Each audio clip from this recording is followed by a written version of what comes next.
Hey everyone, I'm Stephanie Claremont, registered dietitian at the Claremont Digestive Clinic, and this is Foods That Feel Good. Today we're going to make a harvest vegetable soup that's low FODMAP, gluten-free, and lactose-free.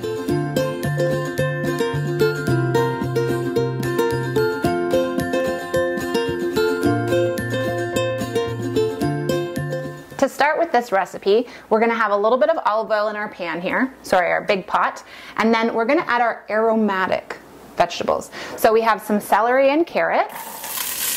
You want to hear that nice crackling sound. It means that your pot is hot enough. If it's too hot, you can always just move your pot a little ways off of the burner or turn it down. You don't want to burn your vegetables, but you want them to saute and caramelize. We don't have this in the recipe that we're doing today, which is the harvest vegetable soup from the IBS Master Plan cookbook. We actually have all the ingredients added at once, which you can do. If you decide you want to saute some ingredients first, it will add a little bit more flavor. Here we have fennel, and we're going to add that as well.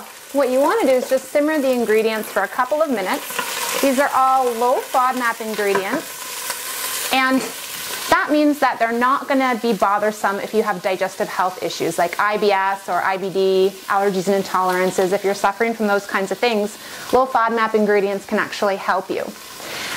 So when you have your ingredients sauteing here, once it's maybe like 2, 3, 4 minutes, you're going to add the rest. So we have some parsnip and butternut squash for our soup. Just gently add those in, as well as some potato. All good ingredients for your digestive system. 3 cups of water. Turn your heat up high because you're going to bring everything to a boil. And then we're going to use a chicken stock. You can use a vegetable stock as well and make this recipe a vegetarian recipe. Today we have chicken stock. The chicken stock I'm using actually has ingredients in it that aren't going to be bothersome for your gut. When you're buying a chicken stock, you do want to look and see if there are some things in there that are high FODMAP.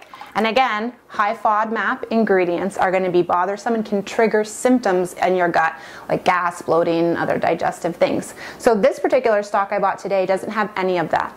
You might find things like onions or garlic, mushrooms, things like yeast. All of those things could be bothersome. This one that I have today actually is only chicken flavor in there, and there is a little bit of onion powder. So just be mindful of your own health and what can upset your stomach.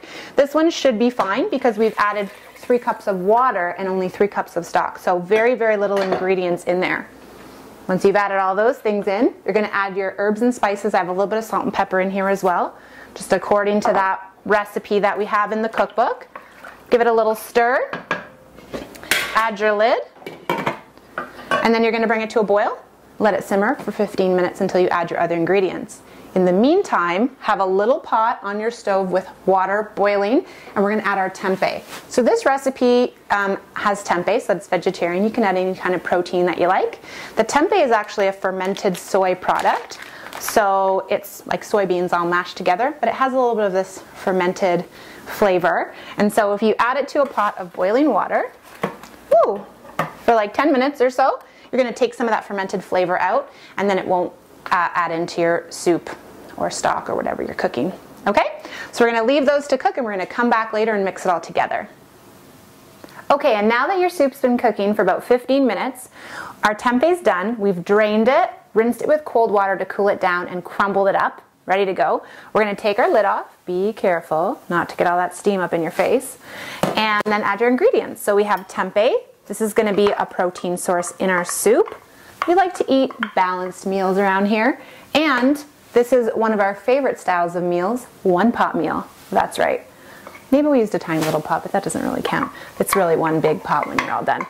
So those are our lentils. Now we have canned brown lentils, which are actually one of the easiest pulses, which is like a bean or a lentil, for you to digest. And we only have a cup in here. So it shouldn't bother your digestive system at all. But if it does, just be mindful of that. And you might add chicken in this soup instead, or a different kind of protein. We're going to let it cook for another 10 minutes, and then it's going to be ready. Once your soup is done cooking, you're going to take each of your 4 bowls and add a little bit of fresh chopped spinach into your bowl in the bottom, and that's just so you have an equal portion in each person's serving.